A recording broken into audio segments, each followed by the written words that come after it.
Welcome, everyone, to DEI After 5, the show that focuses on topics across diversity, equity, and inclusion with some of the brightest minds in the industry. Here's your hostess, inclusive culture curator, and coach, Sasha Thompson. Hey everyone, and welcome to this week's episode of DEI After 5. I am really excited to have this conversation because I think it's one that we really need to slow down and really think about, especially as a lot of DEI efforts are being rolled back or pulled away, or people are losing their jobs that are in this space. And so I want to talk about the importance of building and creating safe spaces, building community, and why it is so important, especially in times like this. And so today, my guest is Gemma Toner, who is the CEO and founder of the Tone Networks. So Gemma, welcome to the show. Thank you so much for having me. I'm very excited about this conversation. I am too. So for folks that may not know who you are or about the Tone Networks, can you give us a little bit of background? Sure. I founded a company that is focused on a community learning platform that's designed by women for tomorrow's leaders so that we can all thrive in an increasingly diverse workforce. And the way we do that, the best way I can describe that is think of us as your TikTok for your personal and professional development. It's really easy. It's really fun. It is not a typical learning experience. So it's more like video and playlists as opposed to PowerPoints and kind of bad actors in videos. So our goal is to make it really engaging and fun to learn. And also, just like how you started at the top of the show, which is to create safe places for people to learn and engage with experts that can help them better understand how to navigate their careers. Yeah, absolutely. And, it's interesting because, I was on the Tone Networks not too long ago, and I was blown away by exactly what you just described, right? It's not your typical lunch and learn or training. It really was a community, and folks felt comfortable or even had the opportunity to ask questions anonymously, right? And so there was no pressure. All of that was kind of taken away. And so it made me really think about what I'm hearing right now as I'm going out and talking to organizations that, their DEI efforts are being pulled away. Some organizations are even thinking of dismantling their ERGs or employee resource groups. So I think that, these virtual communities, virtual safe spaces are important. And so can you talk to me about why you founded, this organization in this way? Yeah, I founded it because I had the good fortune of having a lot of people help me along the way. And that meant that throughout my career, I had access to mentors and sponsors and even an executive coach. And what I realized was that that's a scarce resource and that I wanted to find a way to make that knowledge available to everyone. And the way I knew how to do that was using technology. So that's the software platform we've built. And then having come from a content background, really getting to the heart of what you need to know, as opposed to have people kind of pontificate to you, if you will, right? Mm-hmm. So what I like to think of at Tone is that you can't Google what we talk about on Tone, right? Because it's authentic. It's coming from real people that are real experts that really get it. They get life and they get what it's like to be in a workplace where sometimes they're uncomfortable. They also get what it's like to be in a fabulous workplace so they can help you understand. And so I wanted that to not be something that is reserved just for those high performers that have been picked, if you will. I wanted to find a place or create a place where everyone can have access and engage, and to really start to at least level the playing field from access to knowledge.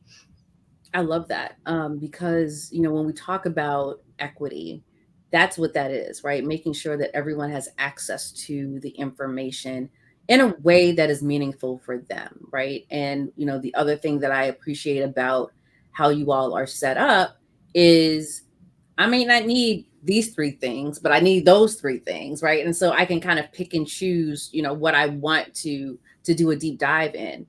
I want to go back to something I said earlier because there are probably folks that are listening or watching right now that are like, "Oh, Sasha said safe space," because I'm typically not a fan of that phrase. But I what I liked about the experience that I had on Tone was it wasn't that you all said this is a safe space, right? It was what people actually experienced. And the fact that they can ask questions. If they wanted to put their name up there, they could. If they wanted to be anonymous, they could, right? They had options. They could just listen if they wanted to. They could engage if they wanted to. And so it was about choice. And to me, you know, folks know, I'm typically saying it. I can't promise you a safe space, but what I can do is promise that I will do my best to ensure that I won't harm you. And I felt that in that environment. And so, can you talk to me a little bit about why that is so important? It's so important because, when we were developing the concept of tone, we actually did a lot of research and we reached out to all different types of people in the workplace. And there was so much information that came back, which was, what my company offers doesn't work for me. It's not in, I don't have time to go take that course. And so that was part of what we learned. But what we also learned was that a lot of people feel uncomfortable in certain forums. And, particularly women who typically don't raise their hand when they're in large venues. And so what we wanted to do was make this a place where, you could raise your hand if you wanted to. You could simply learn from the other people that were raising their hand, right? And just, sort of hang out and let it wash over you. Or if you wanted to, you could also be anonymous. And a lot of that also came from the tone team's personal experiences, right? Where, you've been at a conference and you've wanted to ask that question in a large forum, but you kind of chickened out. Well, that's real and that's honest, right? And then you were really grateful that the person next to you had the courage to ask that question. And so Yeah. that's why at Tone, there's no room for shame. There's no room to force people into, what are your questions? What do you want to know? It's really about come as you are, participate as you like. And also that varies by topics. There are some very sensitive topics that we take on that often our clients, the companies we work with, don't actually address them. And we take those topics on. There's super sensitive. And I can assure you, everybody shows up in shoe cognito. And, even the idea of shoe cognito is one that has empathy in it, right? Because the idea is to step into someone else's shoes. Because some days you just don't feel like walking in your own. It's like, this has been really hard. I want to be in somebody else's shoes today. And I want to ask questions in someone else's shoes so that, I have the comfort to ask a question that is really difficult for me to articulate in a group setting. And so that's why it's so important. It's really because we all come to our work with different perspectives and different experiences. And our goal at Tone is to be respectful. And, we talked about respect and integrity and, that being so important in the workplace and how that's kind of we need to get back to basics Yeah. when it comes to being respectful. And I'm very proud that our Tone environment is one of respect and that people feel comfortable in, and I think that is a function of everything we do, from the way we communicate to our members, so the way those tone talks are conducted, to the way we make sure the questions are on point. It's all about being respectful. And as we continue to grow and evolve, it's also about expanding our view, because our workplaces are going to get more diverse, and there's going to be more demands on each of us to understand what it's like to walk in someone else's shoes and to do our best. We can never truly walk in someone's shoes, but we can certainly do our best to have that empathy and also have that grace to give someone an opportunity or the benefit of the doubt. Gemma, as you're talking, one of the things that is in the forefront of my mind, it's kind of splitting, right? I'm a visual thinker. So it's kind of splitting because, I'm 110% around, this need for community and these spaces where people feel comfortable and they can be their authentic selves and they can show up in the ways that are meaningful to them, right? And not necessarily meaningful to anybody else in the space, but they can show up for themselves. So I'm seeing that. And then I'm seeing this counterbalance that's happening right now where some of these spaces are being taken away, right? Where there is a thought process that these spaces are exclusive. And because they are exclusive, therefore they should not be around because I'm not included in there, right? There's a lot of meism that's happening right now. So talk to me about, how do we continue to move forward in creating these spaces when this very loud contingent of folks are positioning this, because I really think it's all messaging, right? Are positioning this to be exclusionary, right? If they were to say Tone Networks is just about women and, or this group over here is just about the LGBTQ plus population, how do we get past this jealousy? I don't know what it is. Yeah, I think it's a moment in time, right? And I certainly hope it's a moment in time, right? And I think the way we choose to get through this, because there is certainly a pendulum that I believe will kind of come to the center at some point. Right now, we're kind of on an extreme, that it's about all are invited. Tone has never been, and I think even ERGs, quite frankly, have never been exclusionary, right? If you're invited to join, if you're interested in understanding what it's like to be a caregiver or a parent, or if you're interested in, understanding what some of the challenges are that the women on your team or the LGBT community experience, whatever it is, right?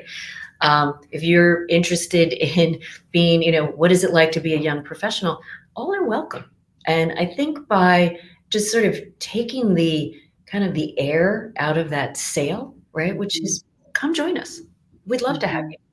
You're welcome to join. I think that's a way. I also think as we evolve with diversity, equity, and inclusion, I'm not afraid to say you can't have inclusion without diversity. So let's just state that, that we do need to expand our view of how we look at all the different, and we call it at Tone, diversity lenses, right? We all bring multiple diversity lenses to our workplace and in our lives, right? For me, I'm a mom, I'm an immigrant, first in my family to, graduate college. I'm an entrepreneur, all these different levels of who we are that, quite frankly, when you look at someone, that's not what you see, right? And so we need to train ourselves to be more curious and to be more open to realizing that what you see is actually not what you get, right? I think that's really important. And as we develop content, it's really to address not only what it's like to experience a microaggression as a person of color, but what is it like to experience a microaggression when you're in the LGBT community, and then combine that, right?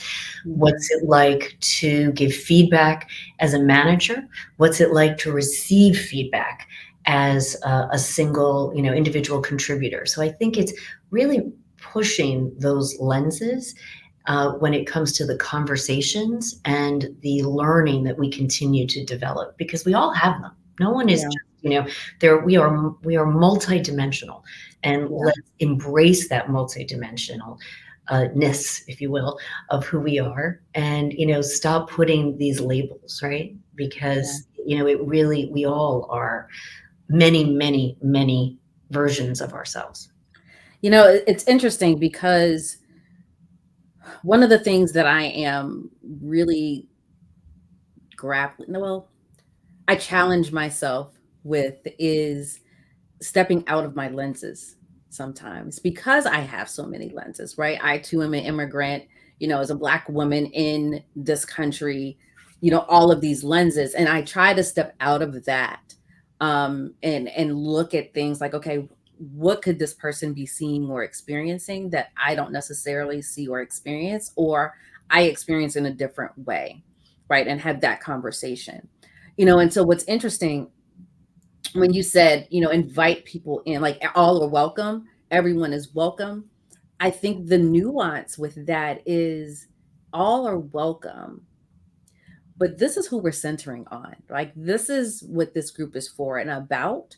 And that's part of that lens of like removing that lens in order to see that this is the experience of this particular group. Mm-hmm. And everyone's invited to come see that. Right. And in or be it tangential to it, because you might not be able to experience it, but at least be able to have some understanding. And I think that that's a huge part of this. It's everyone is welcome. Like, DEI is not an exclusionary thing by any stretch of the Right. imagination. It's how this work is set up. For many groups, you have to center some groups in order to move forward because of the disparities, but because of the experiences, right? So I think about first time people leaders, right? I'm working on a project now.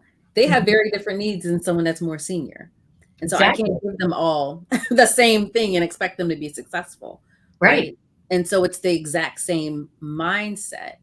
The other thing that you said that I was just like, oh, that's it. So many people have not taken the steps to understand their own identity. Yes. And so when they see other people identifying themselves in these ways, there's almost this visceral reaction because they've never looked at their own identities. Right. And I do this exercise. I've done this exercise before where it's the identity iceberg. Mm-hmm. And I ask people, I'm like, pick 5 things on here above the water, above the surface or below the surface. That are 5 most important aspects of who you are. And can I tell you that there's some folks that have never ever had that, like they didn't even think Yeah. about, they're like, I'm just a person. I'm like, but you're a dad or you're a mom or you're a son or daughter, all of those are part of your identity and shape how you show up. Exactly. And it's that reflection, which so often none of us have time. It's, or haven't been asked, again, we're all so busy, right? And then it's also, as you explore, it's also to have that empathy, matched with curiosity, right? Yeah. So curiosity about yourself, but also curiosity about your peers and your colleagues and uh, everyone that sort of is in your orbit, if you will. And last but not least, in all of this, empathy is really important here. Yes. And it is something that we can learn. And it really is something that, to me, it's about giving people grace, understanding sometimes a bad behavior is a bad day and it's not a bad person. Mhm. And, really understanding that. But also, when we get back to tone and kind of the environment we create, we have pretty clear guidelines, we have guardrails. And, there will not, there are things that are not acceptable in the tone community, and I'm okay with that. We do need rules and, you need rules of engagement, right? And I think that's really important because it also keeps it respectful and it also helps with guardrails that if someone is not being respectful, well, then this may not be the right place for you, right? And I do think that's really important in a world, and especially in a world today where there's so much out there in media that can be so divisive. It's important that, we come back to, this is a respectful environment. If you're here to learn, you're here to embrace what we're doing. We want you to ask questions. We want you to succeed, right? I think that's very important. I think that's important for organizations. And, I'm sorry to hear that, some ERGs are being disbanded. I do think it's really important to have those groups to be safe spaces, but also, ERGs have a business purpose, and that's really important to remember. It's, if you're developing products, you want to get the different points of view from the different types of communities you have within your company. So that's very important. And, at Tone, what we try to do is help companies build stronger internal communities. Because at the end of the day, some of us are so busy. I've been there, right? Where you don't even know that there's a fabulous person that could be a great mentor to you just down the hall because you're so busy just getting it done, right? Yeah. And so part of, I think, what ERGs bring to the table is this social construct that really helps people identify like-minded people that may be able to help them in some way, shape, or form, or that they may be able to help. So it's very important from a peer-to-peer mentoring perspective, but also from a product development perspective, So it's just super important. And again, part of the Tone community is that, we're focused on learning. We're focused on making it easy. We're focused on making sure you are getting information that you can't simply Google. Right. And also giving you access to people like you that, people don't have access to you otherwise. And it's also giving our members access to different points of view. And sometimes you may come to Tone and watch a video or come to a Tone Talk and you may not agree with that. And that's okay. That's what it's supposed to be. But what we know at Tone and our commitment to our members is that this is a verified expert with a body of work that makes them truly an expert, not just social media feeds, if you will, right? Advanced degrees and published and all those things that make experts true experts. And that they also share part of our mission, which is to help others. Right? I mean, that is part of our DNA. And I guess part of that is what you feel when you come to Tone. You feel like it's a helpful environment. And I like to say you can, because there's plenty of shame out there and there's plenty of people to tell you can't. That's not what we're about. You come to Tone to realize, I can. And I think the other piece about community for Tone is that it also, you realize that, wow, I'm not alone. Right? Like, gosh, look at all these other people that are here experiencing the same thing. And so then all of a sudden you don't feel so strange and odd, right? So it's not me, right? There's something bigger here that's the challenge. And what I would say is, what we try to do, and we talked about this, about being respectful of people's time. And part of developing Tone, we made sure that we asked you what you're interested in.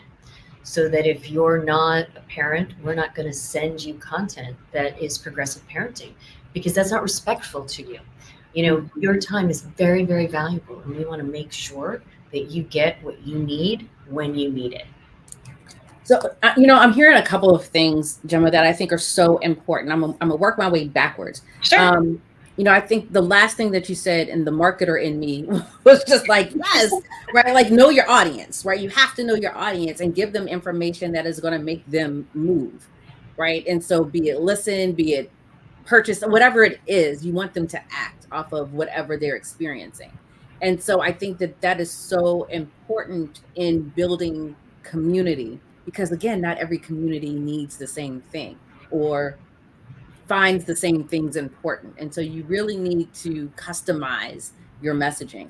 The other thing that you talked about was, having this opportunity to kind of listen. But part of that is stepping outside of your comfort zone a bit too, in order to not be in this echo chamber, right? And I think that's a lot of what has happened in the last few years, right? When you hear this cancel culture, people want to be in an echo chamber. They don't want to hear anything that's opposing or challenging their thoughts or their beliefs. And so when you do that, when you step outside of that comfort zone and you allow yourself the opportunity to at least listen, not to necessarily agree, but at least to understand where the other person is coming from, it allows for a richer dialogue, right? And you can then now start to have a better conversation. And that goes back to the humanity, right? That goes back to understand the empathy. That goes back to just treating people like human beings. Like, let's get back Exactly. Let's to get back that. to treat each other,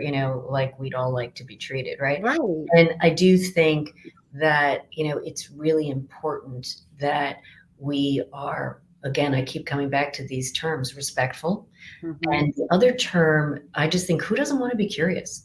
So when you talk about stepping outside of your comfort zone, yes, at Tone, you can do it through shoe cognito, so nobody knows, right? So that Right. makes it a little easier to step outside. And if you're still a little uncomfortable doing that, think about, curiosity. I mean, that is a key to success. You must be curious. And so you may not need, just like what you said, you may not agree with it, but at least be curious and want to understand it so that you can see the other side, if you will, right? And I think that, back to your point, a lot of that has been lost. And so what's also important is that, at Tone, you had said this earlier, you have a lot of choices, right? You can Mhm. learn one-on-one by looking at the micro-learning videos we have that are served to you based on your interests. But then we have these collaborative learning experiences, right? Where it's respectful. And that's really important. And it's important, again, to connect with others. Even if you're not talking to that person right then and there, it's that sense of, I'm not alone, and Yeah. I'm learning from other people, right? Because I truly believe in my heart of hearts that everyone has something to contribute to kind of the greater sphere of learning. We all have experiences that can help each other. And I find during those Tone Talks, like the one you were on, you find a question that, or someone might type in something that they've found effective in the chat. And you're like, gosh, that's a great idea, and Mhm. ordinarily you wouldn't have had that, if you sort of didn't take a moment to invest in yourself. And I think that's the other piece here that Yes. that's kind of the elephant in the room, right? Which is, hey, I am often last on my list. Yeah. And part of why we created Tone the way we did was to, I like to call it, sneak into your heart strategy, right? Which is, we want to make it so easy for you to invest in yourself that you kind of can't say no. It's like, I know it's hard to do an hour workout or go out for a run, but you have a couple minutes, don't you? You have just a few minutes to invest in yourself and put yourself first. And that's kind of where Tone started. It's just, give me a few minutes and we're going to help you. We're going to help you move forward. We're going to help you get unstuck. We're going to help you enjoy and get the life you want. Because again, when we started Tone, which I did not name, I have to give a girlfriend of mine the credit for that. But she literally said, Gemma, it's called Tone Network. Set the tone of your life. And that's the goal here. Mhm. And when we think about diversity, equity, inclusion, well, guess what? The world is becoming more diverse. And, the other side to all of this with, this blowback that we are experiencing with diversity, equity, inclusion, I think it's very short-sighted because at the end of the day, we are Mhm. going to have a shortage of qualified employees. And that's very shortly. It's like by 2030, Yeah. that's around the corner. And when you think about pulling back on something that is so important to retention, right? To making, what are the best environments? The best environments are environments that are inclusive. Yeah. We talk about everyone wants to build an inclusive culture at their organization. Well, guess what? You got to start with recognizing what inclusion means. That means Yes. everyone is Absolutely. table. And that Absolutely. doesn't mean, throw out the baby with the bathwater, right? Right. And I understand things need to be measured. And certainly Tone is a measurable experience. We can share with our clients the level of engagement so that they can see that, yes, people are using this and progressing. That's important. We need to be able to have those metrics. But at the end of the day, you can't have inclusion without diversity, and there's some basic stuff that needs to happen in organizations to start. Yeah. And, we can go on for days about this because I just think that, I agree with you. It's very short-sighted, and especially when you have this generation that's coming up very fast in the organizations, right? Gen Z, their expectations is diversity is there, right? And they are not staying at organizations that are dismantling this. And so what I find so fascinating that what's happening on college campuses right now in this turning away, I have students contacting me all the time to learn about diversity, equity, and inclusion. So they're going to get the information regardless because they know that the workplace is going to require this of them. So, it's absolutely short-sighted. And I will also say, the other side to it, yes, there are companies that are pulling back, but then there are also a lot of companies out there that are full steam ahead. And does that mean that they might be doing it a little differently? Sure, it does. But that's okay. It's what's most important is that, some of the companies we work with, it's like diversity, equity, inclusion is in our DNA. It is who we are. We have been working on this not just for a year. We've been working on this for many, many years, and we continue to evolve. And so, there is some kudos there for those companies that continue to see that this is the way to get to a better bottom line. Yeah. So, Gemma, I'm going to do a little bit of a pivot. Sure. How do you fill your cup? Like, what are the things you do to take care of yourself? Me, yes. Well, of course, like the really big stuff is to get to go on a vacation, right? But I would say on a daily basis, I really have found that, and I know a lot of people do this, but I really do it before I get out of bed. I just do my list of gratitude, and that really helps me ground myself for the day.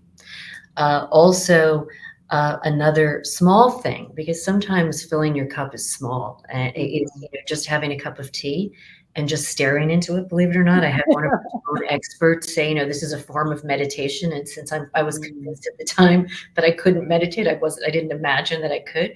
But literally just doing simple things like that. And then, of course, I love from a self-care perspective to get out, but it's not always that easy to get out and take a dance class or a bar class. That's always fun for me. And I would say the other really big thing is helping other people. And that can be in the simplest of ways, whether, you're coming up, I'm here in New York in Penn Station, and that's helping a lady with her baby carriage up the steps. Those little acts make my day, and they are truly a gift. So I would say those are the things that I do to fill my cup. Love it. So if someone wanted to get in contact with you or learn more about Tone Networks, how could they do that? Well, first of all, my email address, gemma@tonenetworks.com. Please come on over, send me whatever you'd like to send. I'd love to hear from you. And then to actually visit tonenetworks.com.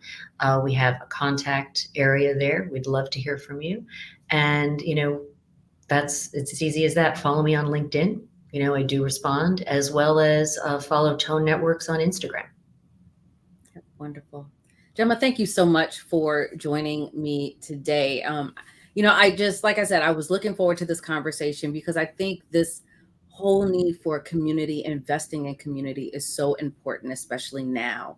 And so, having the experience of working with you and the team with Tone Networks, I just thought, okay, yes, we need to continue this conversation because these are the things that are helping to move the needle forward, even when we feel that we're facing headwinds. So yes, and we do have some headwinds. And again, I look forward to both of us supporting each other, and I know we will. Absolutely. Thank you. Thank you. Thank you all for tuning in to this week's episode of DEI After 5. I hope you were able to walk away inspired and with a few nuggets of things that you could possibly do for yourself or for someone else, or even within your organization. You could tune in here every Tuesday at 5:15 p.m. Eastern on YouTube, wherever you listen to your podcast. Please, please, please be sure to like, share, and subscribe tell others about this. We're really excited to continue these conversations. And until next time, have a good one.